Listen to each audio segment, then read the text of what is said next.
வணக்கம். செல்வகுமாரின் அதிகாலை வானிலை ஆய்வறிக்கை. அதிகாரப்பூர்வ வானிலை அறிக்கைக்கு இந்திய வானிலை ஆராய்ச்சித்துறை அறிக்கையை பார்க்கவும். 2026 ஆகஸ்ட் 7 வெள்ளிக்கிழமை அதிகாலை நிலவர வானிலை பதிவு. தற்பொழுது கேரளாவிலும் தமிழ்நாட்டின் மேற்கு தொடர்ச்சி மலைப்பகுதிகளிலும் நல்ல மழை பெய்து கொண்டிருக்கிறது. வழக்கமாக மாலை இரவில் பெய்யக்கூடிய மழை நேற்றைக்கும் நல்ல மழை பெய்தது. ஒதுக்கி ஒதுக்கி பல மாவட்டங்கள்ல இன்றைக்கு அதை விட கூடுதல் பரப்பில் மழை இருக்கும். 8ஆம் தேதி வரை வலுவாக எதிர்பார்த்த நிலையில 10ஆம் தேதி வரையே வலுவாக இருக்கும். 12ஆம் தேதி வரை தீவிரம் குறைந்திருக்கும். அதற்கு பிறகும் மழை இருந்து கொண்டிருக்கும். வெப்பச்சலன இடிமழை, வெப்பசலன தென்மேற்கு பருவமழையுடன் இணைந்த மழை. கேரளா மற்றும் தமிழ்நாட்டின் மேற்கு தொடர்ச்சி மலைப்பகுதிகளில் பெய்து கொண்டிருக்கூடிய தென்மேற்கு பருவமழை 10ஆம் தேதி வரை இருக்கும். அதற்கு பிறகு கேரளாவில் மட்டும் இருக்கும். 8ஆம் தேதி வரை சாரலை எட்டி கொடுக்கும் வகையில மழை இருக்கும்.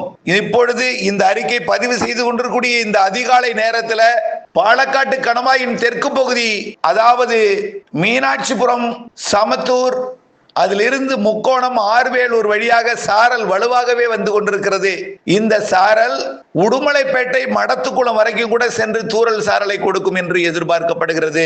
இதே போல மேற்கு தொடர்ச்சி மலைப்பகுதிகளிலையும் வால்பாறை, நீலகிரி மாவட்டத்தின் மேற்கு சரிவு, சின்ன கல்லாறு போன்ற பகுதிகளிலும் நல்ல மழை பெய்து கொண்டிருக்கிறது.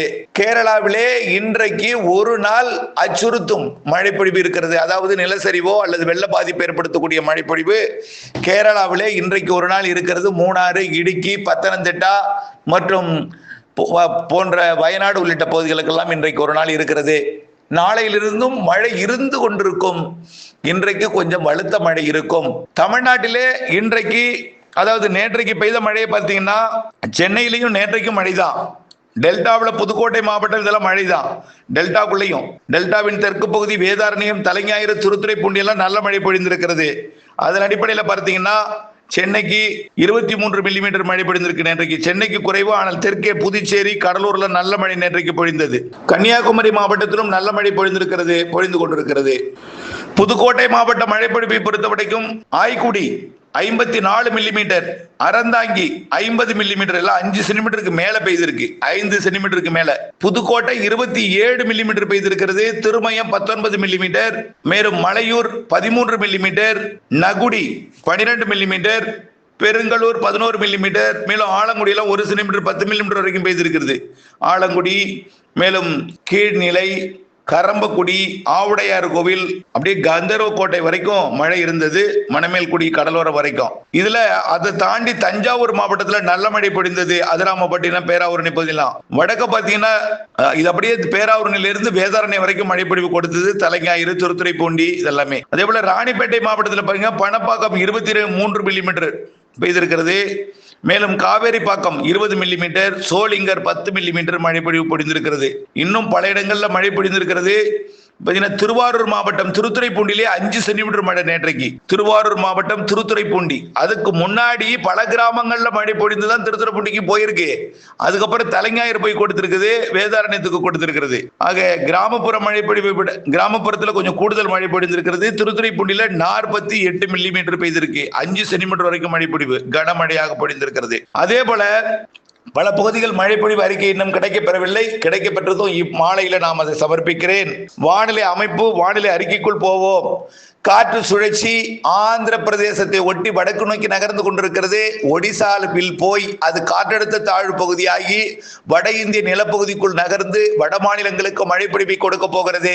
இதனைத் தொடர்ந்து அடுத்த காற்றழுத்த 15ஆம் தேதி வாக்குல 15, 16 தேதி வாக்குல வடகிழக்கு மாநிலங்களுக்கெல்லாம் வெள்ளப்பெருக்கை ஏற்படுத்த போகிறது குறித்து வைத்துக் கொள்ளுங்கள். வரக்கூடிய 16ஆம் தேதியிலிருந்து நாம் அடுத்த சுற்று மழை பொழிவு வடகிழக்கு மாநிலங்கள், அது தென்சின கடற்பகுதியிலிருந்து வருகிறது காற்று சுழற்சி. அது அப்படியே எங்கிருந்து வருதுன்னு பாத்தீங்கன்னா ஹாங்காங் ஒட்டிய சீன பகுதி, தெற்கு சீன பகுதியை ஒட்டி அப்படியே வியட்நாம், கம்போடியோட வடக்கு பகுதி வழியாக வடகிழக்கு மாநிலங்களுக்கு நுழைய போகுது. எழுதி வச்சீங்க. அன்றைக்கு ஊடகங்கள் சொல்லுவாங்க அசாம்ல இவ்வளவு வெள்ளப்பெருக்கு, பீகார்ல வெறுக்கு, மேற்கு வங்கத்தின் வடக்கு பகுதிக்கு சிக்கிம், பூட்டான் எல்லாம் வெள்ளப்பெருக்கு ஏற்படுத்த போகிறது. மேற்கு வங்கத்தில் இருந்து உள்ளே உத்தரப்பிரதேசத்தோட இமயமலை தொடரை ஒட்டிய பகுதி எல்லாமே வடகிழக்கு மாநிலங்கள் ஒட்டுமொத்தமா வரக்கூடிய 16ஆம் தேதியிலிருந்து 20ஆம் தேதி வரை பாதிக்கும் மழை பொழிவு இருக்கிறது. அங்கே அதனை தொடர்ந்து அடுத்து வர்ற நிகழ்வு நேரடியாக வங்கக்கடலுக்கு வரும். சரி, அந்த நிகழ்வு 16ஆம் தேதி மழை நமக்கு தராதா? அந்த வலுவான நிகழ்வு நமக்கு மழை தராதன்னா தரும். 16க்கு மேல் வெப்பசலனத்துடன் கூடிய தென்மேற்கு பருவமழை தமிழ்நாட்டில் கூட்டம். மறுபடியும் பாருங்க, நல்லா புரிஞ்சுங்க. இன்னையிலேருந்து சொல்ல மறந்துட்டேன். இன்றைக்கு மழை பிடிப்பு எங்கெல்லாம் கொடுக்குன்னு பார்ப்போம். அதுக்கப்புறம் அடுத்தடுத்த நாட்களை பார்ப்போம். தமிழ்நாட்டை பொறுத்த வரைக்கும் இப்போ இது எதுக்கு சொன்னா, வடகிழக்கு மாநிலங்களுக்கு அச்சுறுத்தல் இருக்கிறது. வெள்ளப்பெருக்கு இந்த ஜூன் ஜூலைல இல்லாத அளவிற்கு வெள்ளப்பெருக்கு ஏற்படுத்த போகிறது. 16ஆம் தேதிக்கு மேல வடகிழக்கு மாநில பகுதிகளுக்கும் மேற்கு வங்கத்தின் வடக்கு பகுதி, பீகார், ஜார்க்கண்ட் மற்றும் அப்படியே பார்த்தீங்கன்னா இமயமலை ஒட்டிய உத்தரப்பிரதேச பகுதி எல்லாமே, அருணாச்சல பிரதேசத்தில் இருந்து டெல்லி வரைக்கும் நல்ல அதிக மழை பொழிவு கொடுக்க போது 16ஆம் தேதிக்கு மேல. அதுக்கு முன்னாடி தமிழ்நாட்டில் பெய்து கொண்டிருக்கூடிய மழை எப்படி இருக்கும் என்பதை பார்ப்போம். அடுத்தடுத்த நிகழ்வுகள் அப்படியே வடகிழக்கு மாநிலத்துக்கு வருவது. அடுத்து 22ஆம் தேதிக்கு மேல அது வடக்கு வங்க கடற்பகுதிக்கும், அதுக்கு அடுத்த நிகழ்வு ஒடிசாவின் கடலோர பகுதிகளுக்கும், அடுத்தது தெற்கு ஒடிசாவிற்கும், அதுக்கு அடுத்தது ஆந்திர பிரதேசத்தின் வடக்குக்கும், அதுக்கு அடுத்தது மத்திய ஆந்திர பிரதேசம், அடுத்ததுதான் தெற்காந்திர பிரதேசம். அப்புறம் தெற்காந்திர பிரதேசம் வரும்பொழுது வடகிழக்கு பருவமழை போலவே தமிழ்நாட்டில் மழை பொழியும் தென்மேற்கு பருவமழை காலத்துல சொல்லியிருக்கிறோம். புரியுதுங்களா? இதுல இன்றைக்கு மழை எப்படி இருக்குங்கிறத பார்ப்போம். இப்பொழுது பாலக்காட்டு கணவாயில நுழைந்து கொண்டிருக்கூடிய சாரல் ஒரு 9 மணி வரைக்கும் தான் இருக்கும். முக்கோணம், ஆர்வேலூர், அதை தாண்டி உடுமலைப்பேட்டை, மடத்துக்குளம் வரைக்கும் சென்று கொண்டிருக்கூடிய சாரல் சமத்தூருக்கும் தெற்கே வலுவாக விழுந்து கொண்டிருக்கிறது. மீனாட்சிபுரம்லாம், அங்கலக்குறிச்சி மற்றும் ஆழியார் பகுதி, மலை பகுதிகளில் வால்பாறை பகுதி, அதே போல நீலகிரி மாவட்டத்தோட மேற்கு சரிவு அட்டப்பாடி பகுதி, அதே போல சிறுவாணி அணைக்கட்டு பகுதி, இன்னும் பார்த்தீங்கன்னா மேட்டுப்பாளையத்துக்கு மேற்கே இருக்கக்கூடிய கேரள பகுதி, அதாவது பில்லூர் அணைக்கட்டுக்கு நீர் தரக்கூடிய கேரள பகுதி, அப்புறம் பார்த்தீங்கன்னா இடுக்கி அணைக்கட்டு பகுதி, மறையூர் பகுதி, குறிப்பாக அமராவதி நீர்பிடிப்பு பகுதி, இடுக்கி அணைக்கட்டு, அதே போல முல்லை பெரியார் அணைக்கட்டு பகுதி, பத்தனந்திட்டா, இடுக்கி, மூணாறு உள்ளிட்ட பகுதிகள் எல்லாம் அதிக மழைப்பொழிவை கொடுத்து கொண்டிருக்கு. இப்போ இந்த நிலையில இன்றைக்கு மதியத்துக்கு மேல தமிழ்நாட்டிலே வெப்பசலன இடிமழை பொழிவு மதியத்திற்கு மேல மாலை தொடங்கி இன்றைக்கு மாலை தமிழ்நாட்டில் உள் மாவட்டங்கள்ல ஆங்காங்கே, அதாவது மதுரை இங்க போன்ற பகுதிகளில் தொடங்கும். அதே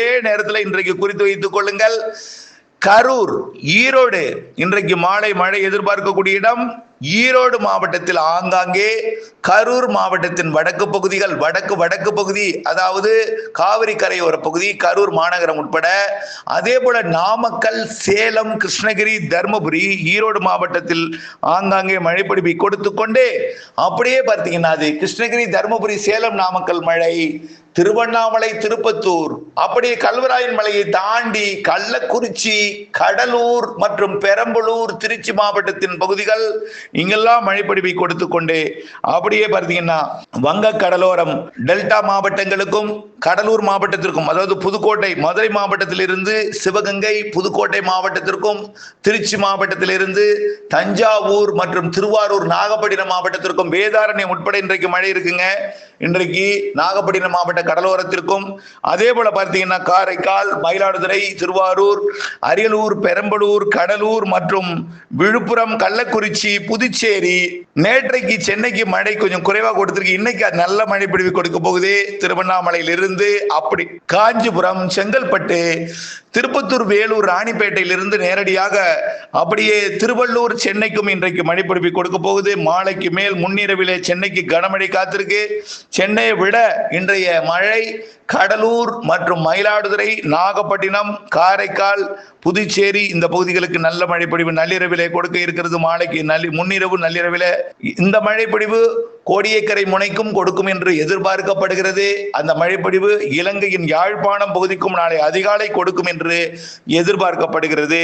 அடுத்தபடியா பார்த்தீங்கன்னா நாளைக்கு 8ஆம் தேதி சனிக்கிழமை இதேபோல் மழை இருக்கும். ஆனால் இன்றைக்கு பெய்யக்கூடிய இடத்துல நாளைக்கு குறைவாக இருக்கும். இன்றைக்கு பெய்யாத ஒதுக்கீடு கூட்டத்தில் நாளைக்கு இருக்கும். இப்படியே மழைப்பொழிவு 12ஆம் தேதி வரை இருக்கும். 8ஆம் தேதி வரை வலுவாகவும், 10ஆம் தேதி வரை கொஞ்சம் தீவிரம் குறைந்தும், 12ஆம் தேதி வரை அதை விட கொஞ்சம் தீவிரம் குறைந்தும் இருக்கும். 13, 14, 15, 16 இடைவெளி. 16 அடுத்த நிகழ்வு, 18 வலுப்பெறும், 20 ஒடிசா அருகே வரக்கூடிய நிகழ்வும், கேரளா அருகே கேரள வளிமண் தமிழ்நாடு, கேரளா மற்றும் தென் மாநில வளிமண்டலம் சொல்லலாம். தென் மாநிலங்கள் வளிமண்டலத்தில் ஏற்படக்கூடிய காற்று சுழற்சி மழைப்பொழிவை ஏற்படுத்தும். வெப்ப சலனத்துடன் கூடிய தென்மேற்கு பருவமழையை இந்த மாத 16ஆம் தேதிக்கு மேல கடலோர மாவட்டங்களில், அதாவது டெல்டா மாவட்டங்களின் கடலோர பகுதிகள், மற்றும் வடகடலோர பகுதிகளுக்கும் வரக்கூடிய 16ஆம் தேதிக்கு மேல 18ஆம் தேதியிலிருந்து உறுதியாக 20ஆம் தேதிக்கு மேல் 100% உறுதியாக மாத இறுதி 10 நாள் நல்ல மழை பொழிவை கொடுக்க இருக்கிறது. இவற்றிற்கெல்லாம் காரணம் தென்சீன கடற்பகுதியிலிருந்து நிகழ்வுகள் வர தொடங்கும். நல்லா புரிஞ்சுக்கங்க. எல்னினோ சூப்பர் எல்னினோ என்று சொல்கிறார்கள். எனக்கு அது அந்த வரைபடத்திற்கும் நாம் போட்டிருக்கக்கூடிய வரைபடத்திற்கும் கடுமையான வித்தியாசம் இருக்கிறது. அவர்கள் காட்டியிருக்கூடிய வரைபடத்தில் ஆசியா பக்கம் வெப்பம் இல்லாதது போலும் குளிர்ந்து போயிருப்பதாக காட்டுகிறது. ஆசியா பக்கத்துல அதாவது சீனா மற்றும் ஜப்பான், பிலிப்பைன்ஸ், அதனை ஒட்டியுள்ள அனைத்து தென்கிழக்கு ஆசிய நாடுகள், தென்சீன கடற்பகுதி, அதனை ஒட்டியுள்ள எல்லா பகுதிகளுக்குமே வெப்பம் மிகுந்தே இருக்கிறது. ஆகவே இதன் காரணமாக நிகழ்வுகள் இப்பொழுது இதன் காரணமாகத்தான் டால்பின் புயல் சீனாவை தாக்க வருகிறது. அது டால்பின் சீனாவை தாக்கிய பிறகு மெல்ல செயலிழந்து தென்கொரியாவிற்கு போன பிறகு அடுத்த நிகழ்வு சீனாவின் தெற்கு பகுதி வழியாகவும் அதற்கு அடுத்த நிகழ்வு பிலிப்பைன்ஸ் வழியாக நேரடியாக தென்சீன கடற்பகுதிகள் ஊடுருவி வியட்நாம், கம்போடியா வழியாகவும் அடுத்தடுத்த நிகழ்வு பிலிப்பைன்ஸ் கடந்து தென்சீன கடல் வழியாக தென்கிழக்காசிய நாடுகள் வழியாக வரும். வடகிழக்கு பருவமழை தொடங்கும் வரைக்கும் இந்த மாற்றம் இருக்கும். கண்டிப்பாக தென்சீன கடல் வழியாக நிகழ்வு வங்கக்கடலுக்கு வரும். இதனால் தென்மேற்கு பருவமழை செப்டம்பர், அக்டோபரிலே வலுத்து தீவிரம் இருக்கும்.